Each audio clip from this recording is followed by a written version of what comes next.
Da, da, da, da. We are recording. Welcome everyone to this week's installment of the best podcast in the world. No, my favorite podcast. It's called Let's Talk Horses. And I can't believe my special guest this time. It's your first time on my podcast. I can't believe it took me this long to get you on here. But welcome to my amazing friend and my very, very, very special guest, Simone Milasas. Hi. Oh, thank you. Thank you for having me here. Gosh, you almost made me like tear up then for some reason. So yeah, I'm very It's the grateful. horse thing as well. Like it's the horse thing as well. Yeah. It is. And it's so funny because, I've just done a few episodes while I was traveling in Europe and you were there as well. And I'm home again in Australia right now. It's kind of 6:00 at night. We're doing this recording. You're in Europe. I've been out with my horses this afternoon riding, and then I come in and get all dressed up to do my podcast.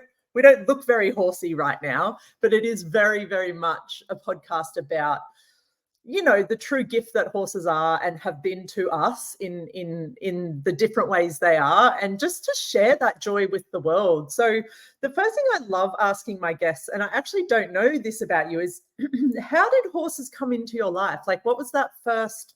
Was there a first moment or a first thing when you were like, there's something special here?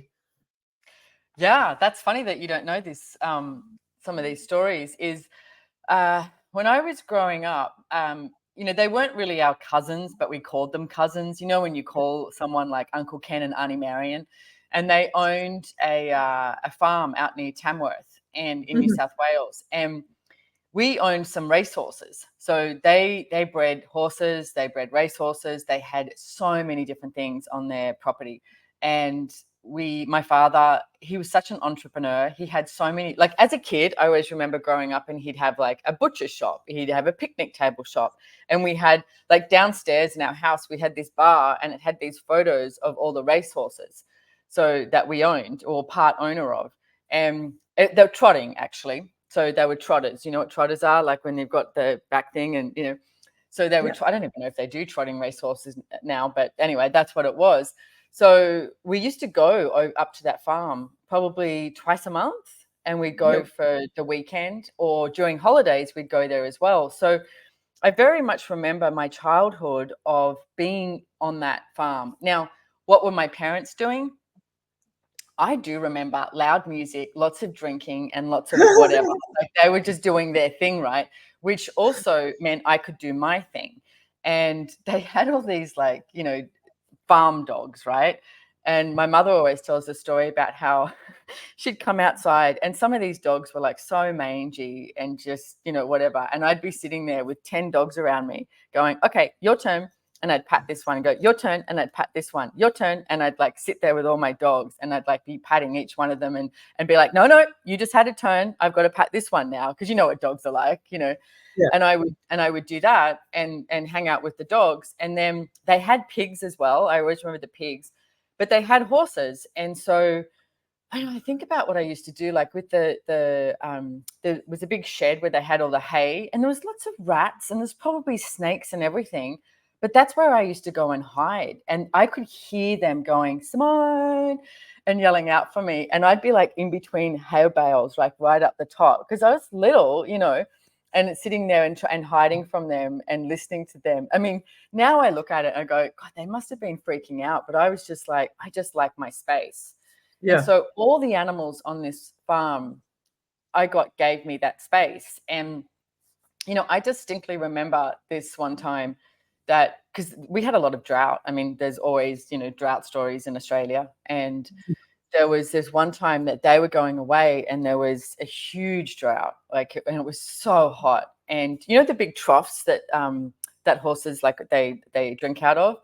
Yep. And sometimes a trough can get really gross and mossy, whatever. Yeah.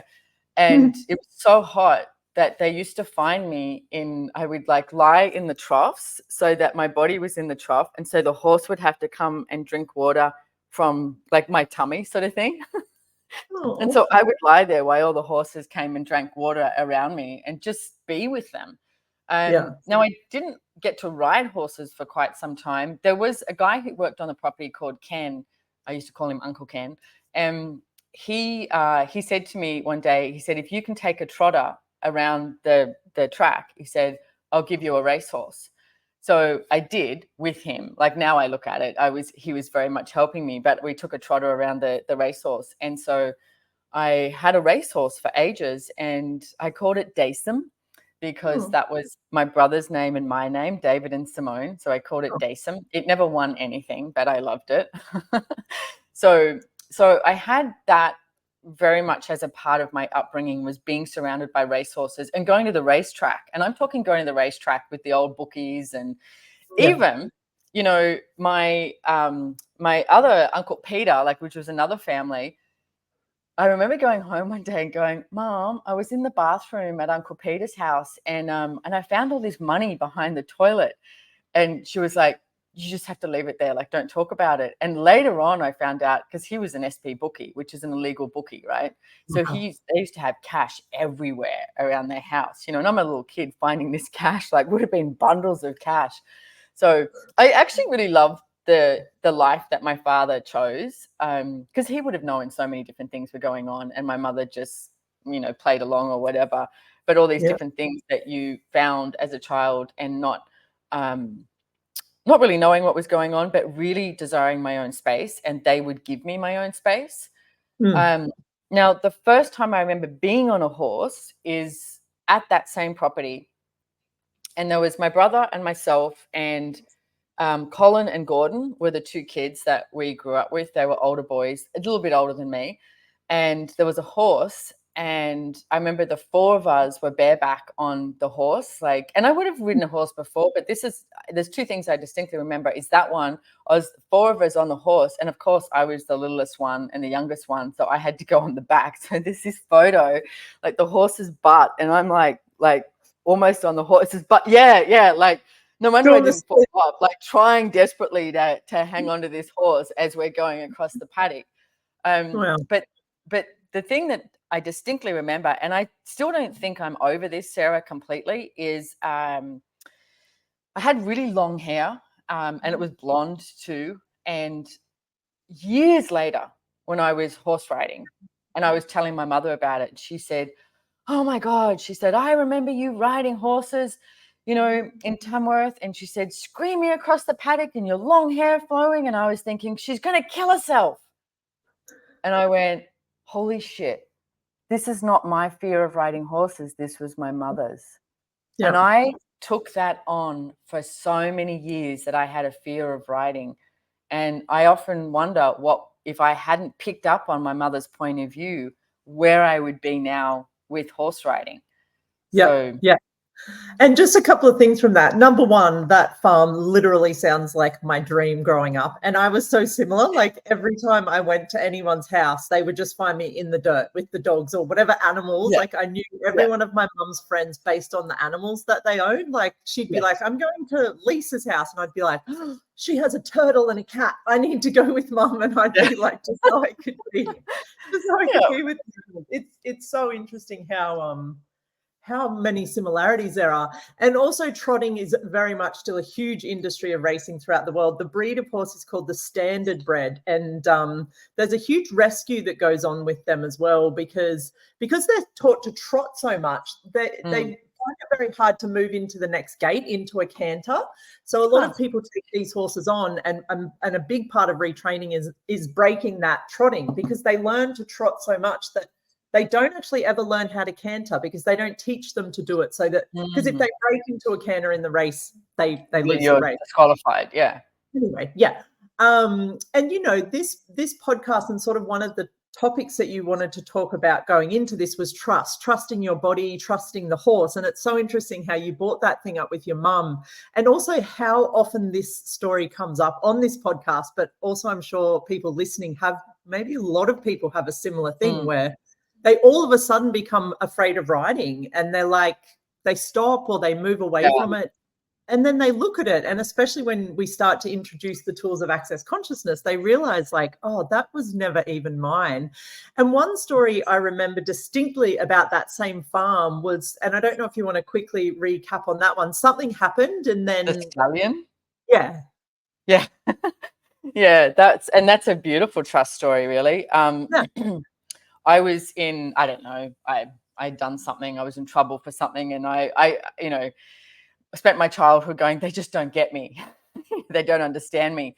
So I went, well, I'm going to go see my friend.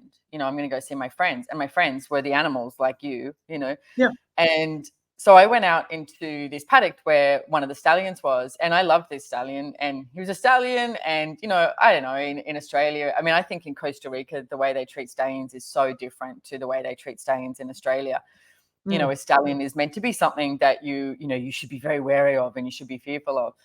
Anyway, they found me, and I was out in the paddock with the stallion sitting between its front legs with my arms like wrapped really tightly around the stallion's front legs, probably chatting to it, like, you know, just chatting away, and feeding it grass. And I learned very earlier on that, you know, not to feed grass with your hands closed, because I was then, you know, so feeding it grass with my hand open and just doing this and probably chatting to it.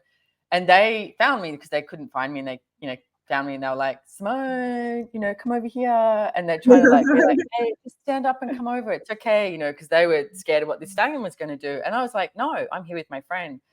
And I do recall the energy of being there. And that was my world, Sarah. It's like, and the energy of them going, hey, come over here, that had more of a sense of, you know, danger, you know, over there, rather than being here with the stallion. Like, there was a trust that I had of this stallion. There was, you know, I was not a threat to this stallion at all. I wasn't projecting anything at it. I was like, if anything, leaning on it energetically to go, hey, can you please help me? You know, Yeah. you get me, sort of thing, that energy. So yeah, there was, yeah, go ahead. Sorry. Well, I was just going to say that's really what horses do. Like, when you approach them from that place of like, hey, can you help me with this? Can you help me here? They're like, yeah. And, you know, even the energy you said of laying in the water trough and them needing to come over and physically put themselves on your body to drink water, like, where you create this space where, like, it's not even you need to think about trust. The trust is just there between them. And like, maybe we can circle to this now, or we can come back to it, but even fast forwarding, because I know now you're starting to find that energy again with horses, where, you know, you went through this space of like, and I am as well, like, this is very much the similar journey that I'm on at the moment, where you're with your horse and the world falls away. It's almost like nothing else kind of exists in those moments, and you have this space with them where trust is obviously a word we can use to describe it, but it's like so different and so much more than that. So I don't know if you want to talk about yet, like, how this is coming up for you again now with you know, Pluma and other horses. Well, it's and I'm really actually grateful to be doing this podcast now and talking about it, because that was me, and that what was me is me. So it's not like I've lost it. It's about being that again. And I think you said something really important here, Sarah, about trusting, and you said not about thinking about it. And I was talking to Gary Douglas the other day, and I was telling him about every time I go to his ranch, you know, there's horses everywhere, but I'll go into the paddock, and there's moments that we've done a class, say, at the ranch, and I am so raw and so vulnerable, and my whole world is changing. And I'll walk into the paddock, and without a doubt, every single time, at least one of the horses comes over and just stands next to me or puts its head on me every time. Now, when I walk into that paddock and I'm not as vulnerable as that, and I'm like, hey, come over and say hello to me, they look at me like, what the fuck for? You know, and I'm like, oh, and because I'm thinking about it, and I'm going, hey, come see me. And they're like, no. But when I'm being that rawness and that vulnerability, it's like they're there for you, and they just come over, and it's so beautiful and stunning. And that is definitely what I've been asking for with my horse Pluma and with other horses as well now. And there was I was riding for years in Costa Rica when we go away on 7-day events with Access. And there was a couple of horses that I really fell in love with. And one was Chalo. And we were actually on this bridge, and we were going across a bridge, and there's lots of dodgy bridges in Costa Rica, right? And, well, bridges that we would go, that's a bit dodgy, but it might be okay. But you're walking across it going, really? We're doing this? And you're like, yeah, we're doing this. And we were walking across this bridge, and something happened. You know how like horses spook at something, and what are you going to do when they spook? I don't even really remember this second, but he spooked and he started walking backwards, and he sort of walked backwards on the side. So his back leg went off the bridge, and it was a really long drop. Within a second, I was off the horse, in front of the horse with the reins, and I was like, Chalo, we've got this. We've got this. And I was being the calm one with him. And I think that is so important, because we look at, because it's a big animal, right?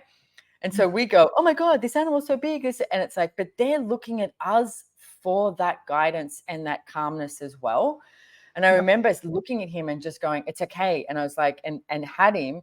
And, one of the other guys jumped off as well and came to help, and helped from the back and got him back on. But he was so freaked out and spooked. Like, we could have fallen off that bridge and been like, bye-bye, sayonara, And so we got back, and I mean, I probably didn't need to do this, but I did.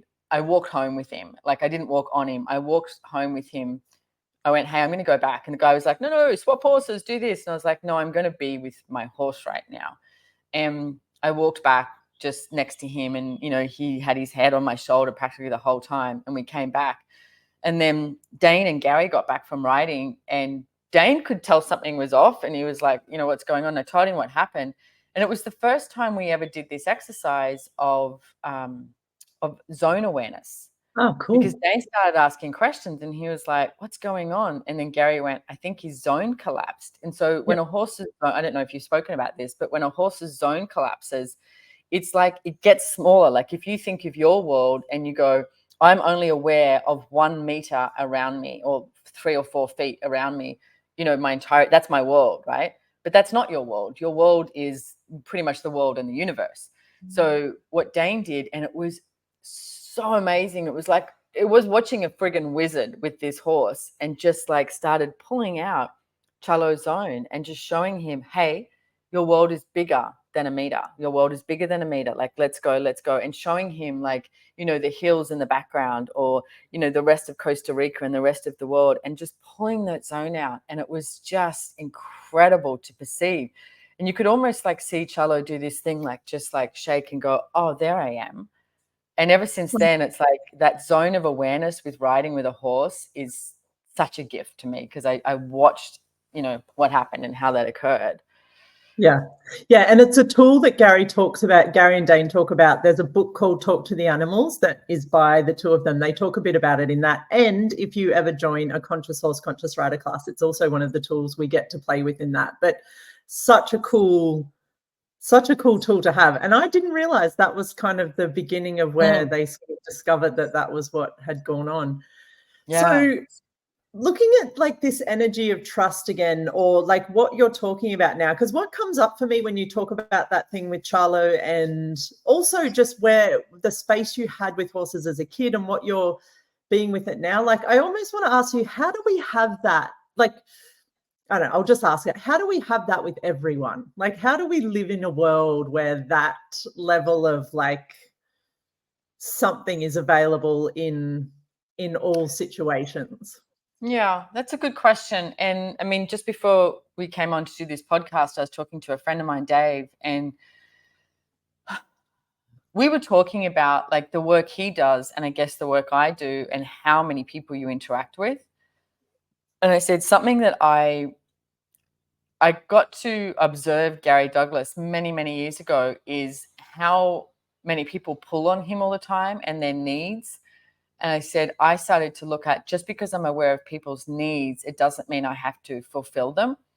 And I think we get trapped in this place of perceiving the needs of everybody, perceiving the judgments, the projections, the expectations that people have of you. And animals don't tend to have that much. I mean, I've had a dog for years. It's like, and he was like, can you feed me again? Can you feed me again? But it's not really a need, or, it's just him going, do I get to have another meal? He was a Labrador. So I think when you perceive the energy, it's just that you perceive the energy. But what if you didn't have to buy that as yours? And as you trust you and your body, it's like you sort of work on this, I guess, like this energy field of going, hey, this is me. this is me being me. Like someone said to me yesterday, I'm here in Opatija, Croatia, and there's a bunch of stuff going on. Like we have this class, there's not a great deal of people and whatever. And I think people sort of expected me to freak out, or someone actually said to me, I'm so surprised how you've adapted here. Like you've just hired a car and gone hiking and done it. And I was like, yeah, like what else would I do? Like I'm a capable person. I do like being looked after, but I'm a capable person. I can do this. I can choose this, you know. And I think, and she said to me, you walk your talk. And it was so cool to be acknowledged for that. And I think from that, it's like having that trust of yourself and that trust of your body, no matter who's choosing what around you, no matter what is going on around you. Because I guess as we've got social media and as we've got things that are so accessible, you get to see how much crazy there is in the world a lot quicker. And it's not about buying that crazy. It's just about having that space where you go, okay, that's not me. If I'm being me, myself and my body, what am I going to choose with this? And because we have the capacities to change anything, we have the capacities to receive anything, to ask for anything. And a lot of the times I see that we stop that because other people aren't. And it's like, what if you didn't base your choices on other people? What if you based your choices on the trust you have of you as a being and your body? And I know we were talking about trust, and I'm going to say, for me, it's been a long, long journey of trusting my body as well. Like that's a big thing. And I think the thing with horses and your body and you, like I said before, a horse is a really big animal. And, you know, I tend to have controlled so much. So something like, you know, moving my body and doing something like that. So skiing, right? Snow skiing. It's me, skis in the mountain. I'm good. I'm the one that's in control, right? And it's like, and you change in a nanosecond. But all of a sudden you're on a horse, it's the earth, the horse, you and your body. And it's like there's another element that you have to trust. And you can control to an element, like a horse will listen to you. Well, you can't control it. It's like working with it. It's being in communion with it. So I think that what you need to start getting is like that communion with your body, the communion with the earth, the communion with the horse is actually what's going to create greater. And it's a journey. That is so cool. And Frankie, my dog, who Simone loves and Frankie loves, she's on her couch just in front of me, snoring her head off. Like Hayden's come out a few times to try and quiet her because I think he thinks the podcast will pick it up, but she's literally just passed out right now, snoring away, just enjoying this energy so much. Yeah, and I love this so much. Yeah, and really just this space that I'm so grateful for these podcasts because I perceive what it creates in the guest's world, like where the guest, you in this instance, get to revisit some of these moments in your life and really acknowledge what horses have contributed. And it also, you know, has this message for people that are listening out there. And one big message, which I think we've woven and you've woven perfectly through this podcast, is really how, because one thing when I started with Conscious Horse, Conscious Rider and facilitating, I was like, because I get how much horses, what they show me, I can apply to everyday life. Everything. Like I go and spend 10, 15 minutes with my horse and I'm like, oh, this gives me a whole different energy when I'm dealing with people in this situation or when this comes up or something.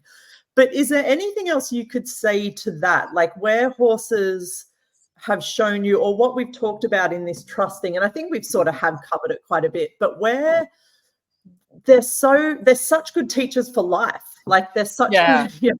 Okay, so I would say they're being present. Cool. I mean, I love my horse Pluma. I mean, I've had a few horses now, but Pluma, who I currently have in Costa Rica, like you're right. The last time I was there, you know what? The last time I was there, I got to ride her in such a different way. But I also had someone who is absolutely amazing, Cody McDonald, who is going to be co-facilitating a Conscious Horse, Conscious Rider with you at El Lugar in Costa Rica. I am there with bells on, maybe not with bells on because the horses might freak out, but I'll be there. And I would highly recommend getting your butt there. Like Sarah's amazing, Cody's amazing, and Cody empowered me so much. And it was so strange. One of the things I realized was there was another trainer who used to train the horses. His name was Henry. And every time I rode, in my head, it's like gaslighting. I would go, oh, I can't ride without Henry. And if Henry wasn't around, I would go, oh, I can't ride. I'm not a good rider. I'm not a good rider. I'm not a good rider. And I'd have this over and over in my head. And then Cody was like, you're not a bad rider. You're not. And then he was like, you're not a shit rider like that. And I was like, okay, I've got to stop thinking I'm a shit rider, you know? And then he would watch me, but I'd noticed the difference because Henry would ride my horse for me in his head, right? And Cody would watch. And he'd watch what I was going to do. And there's a few different scenarios that we got in. There was one we were out in the paddock and there was a couple of young horses out there and they just, you know, they're horses. And they just sort of ran for us. And Pluma was like, you know, what's going on? Why are the horses running? Should we run too? You know, and there was this log and this whole thing. And then Cody just watched. And I know that Cody could come and, you know, save me or do whatever. But he did. And I was just like, whoa. And there was this moment that I showed Pluma. I was like, hey, Pluma, I'm here. You're here. We got this. Just young horses. Don't worry about it, you know. And this energy of just being so present with your horse, with your body, and with you. And that's what Pluma shows me all the time. And there's a tool that I started using with her and with my body is because I don't particularly like going riding with a lot of people. And it's mainly because of their heads, you know, and then the horses' heads, because the horses are going, what are we stressed about? Are we supposed to be fearful? You know, and you're like, dude, you know, stop it. So what I started doing is as I was riding with different people too, I'd be like, hey, Pluma, it's you and me. It's you and me. Yeah. It's you and me. Yeah. And so, and I get, for me, even saying it out loud, it's like it gave Pluma the energy of like, I'm looking after you as you are looking after me. So if you even look at the energy of that, it's like this full circle being in communion.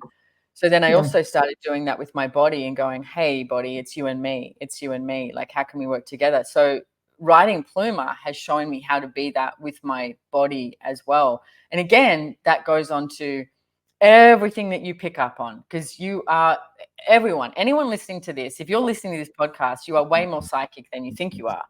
So it's like you're picking up on all of those thoughts, feelings, and emotions of others when you're riding a horse, being with animals, being on your own even. So that level of presence of like, okay, breathe, it's me and my body, or me and my horse, and being there. And you're making me so excited because we're going to be there for like a month. I know, it's going to be so good. I just think like I want to ride as well, but I also just want to go hang out in her stall or just go grab her and just hang out on the grass and like, you know. Yeah, it's the best. She loves snacks. So yeah. We've introduced apples to our horses in Costa Rica. They didn't know what the hell an apple was before yeah. I'm going to say it didn't take Pluma long. She was not one of the ones that was like, oh no. She was like, yeah, okay, I'll go with this. Because she looks at me when you go up there, like, I swear to God, in her head, she's going, you know where the snacks are. Go on, go on. They're over there. I've seen you go there. You know where they are. But I try not to. I was going to say Golden Rule. I try not to go see her all the time with a snack. It's like I will vary it up, okay? Because you don't want the horse to always relate that to you. So I try and create the diversity as well. Yeah, and it's fun to keep them guessing. Well, it's fun to keep them guessing because Ollie's the same. Like, and when I first met him, he'd never eaten a treat in his life. And you know, when I got him, we were 7 years old. He was a working horse, and I showed him a carrot, and he thought I was trying to kill him. He was like, "What the fuck is that thing?" And now he's literally like a treat monster. But he's very polite most of the time. But he's the same. He's like, "Where are the treats? Where are the treats?" So sometimes I'm like, "No treats today." Okay, and he's polite. But if you give him Willow, your other horse treats, he's like, oh no. Yeah, but you got to, where's mine? Where's mine? Where's mine? So you got to do that thing of like I was, telling at the beginning with the dogs, like, hey, here's yours. Just I'm doing both of you. Don't worry. And I loved what you said then when you were talking about being on Pluma and the incident that happened when you were riding with Cody as well. And then you sort of like what you said then about it's me and you.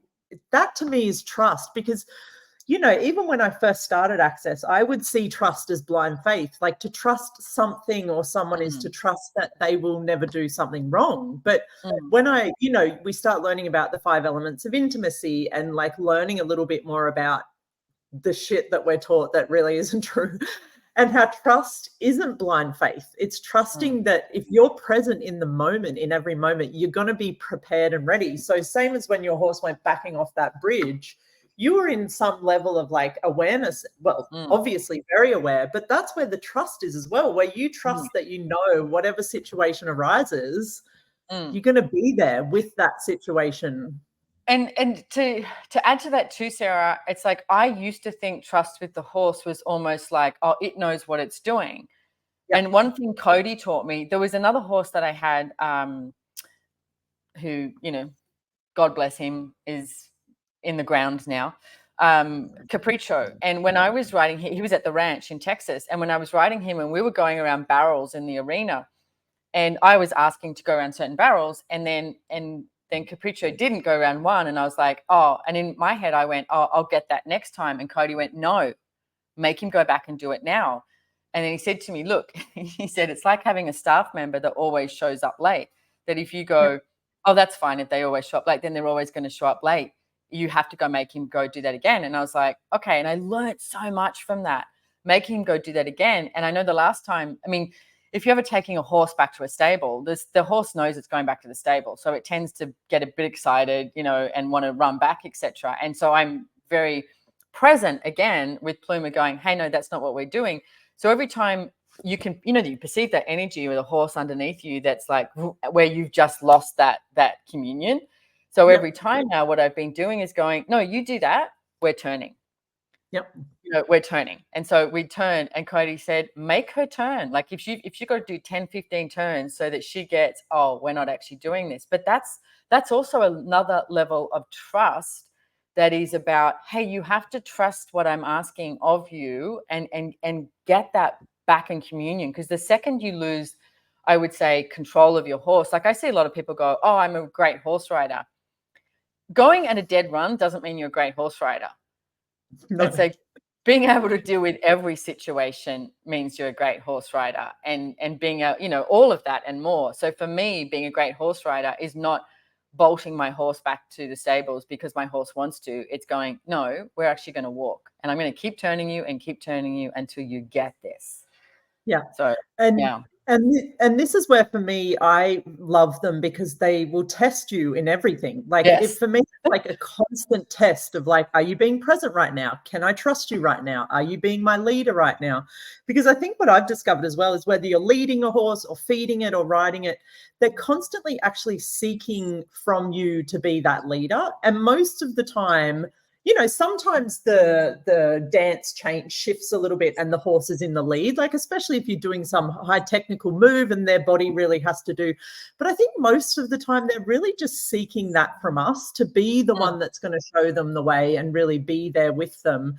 And I think the constant, like I think they also have quite a sense of humor in a way too, because they're like, oh, you've checked out for a minute. Okay, now I'm going to like spook at something and like buck you off and see how you do with that. Like, yeah. Oh, there's a red bucket. Oh my God, it's a monster from outer space. You're like, it's a red bucket. Yeah. I'm actually really grateful, Sarah. Every horse I've ever had has never spooked at stuff like that. It's like, you know, been riding with Dane, and Dane's horses, like quite often they're the ones who are just like going, oh my God, we're about to get attacked by that garbage bag. And my horse is like, it's a garbage bag, dude. We're fine. And all the horses I've had have always been okay with water, which in Costa Rica, there's a hell of a lot of water. So I'm really grateful for that as well, that they're just like, oh, great, water. Yeah, let's go. Not like, oh my God, what's going to happen here? It must be a girl thing because Willow doesn't give a shit about anything. She gets in the dam. Like she's learned now she can get into the dam. She lays down in the dam and starts like kicking like a dog. Like she kicks the water on the side. She doesn't. But Ollie's the one, if he's like pent up and like the same, some days he like spooks that many times. My legs are so sore from him sidestepping and me having to hold on. I'm like, dude, can you just like not spook one more time? Otherwise my legs are going to be, I'm not going to be able to walk for a week from this. Oh, I love it. And I was watching this in like Instagram. Obviously I watch horses now on Instagram because it's giving me a lot of that in my feed. And I was watching last night, and there's this one woman who apparently, you know, she's a good rider. And she said, this was probably one of my worst rides, but I wanted to show you to show, hey, this is actually what happens too. And she's riding through this bush, and like the bush hits the horse's face, but it's got thorns on it. And the horse is just like frozen, you know. So she's like, she has to back it up. And then it's like, I'm not going through there. Like, there's no way. And keeps trying to turn around. She's like, hey, like trying to turn around. She eventually actually gets off. and pulls the thing aside, shows him, like brushes all the stuff off his face, and then jumps back on. And then there's a deer in the paddock, and the horse is like, oh no. she's like, oh my God, there were so many things that she had to keep sort of reiterating to the horse. Hey, it's okay. And it was like, no, I don't want to go. I don't know what that is, and turn back, go in thorny bush. And she was like, God, it was exhausting. But she was constantly leading the horse and going, hey, I've got you. I'm not going to get you into trouble. And I think that's really, like, as you said, I think that's really important for us to get.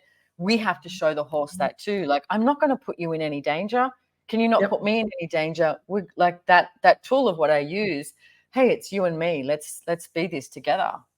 Yeah. And I just love that, applying it to bodies, because it made me think about all the times I was in the gym and just overrode my body and just didn't listen. And I was like, wow, to have that tool now in just exercise is one thing that came up for me, where you're doing an exercise and you get to that point where it hits like some next level, whatever, fatigue or pain or whatever that is. And to be like, hey, if it was me and my body, what would I actually choose here? Rather than just going blindly in and being like, well, I'm on this path and this is the path I need to stick to. So I love that so much. I did that with hiking the other day here, because the mountains here are very different to Australia.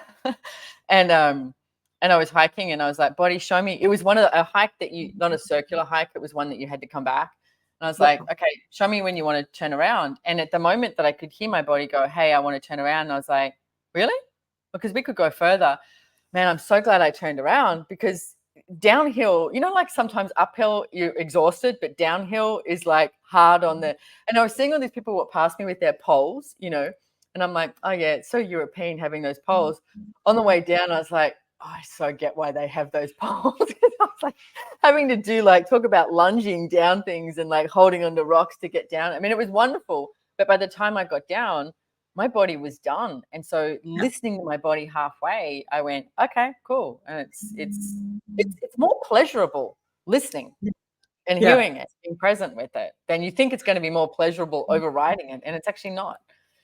Yeah. And being willing for it to show you things that are so unexpected, like really that a lot of the time, the amount of exercise we think it needs to be fed or lose weight or blah, blah, blah, our bodies are like, dude, we could do like a 1/10 of that and get the same result if you were willing to just listen to me and the timing and the types of exercise and stuff like that as well. So yeah.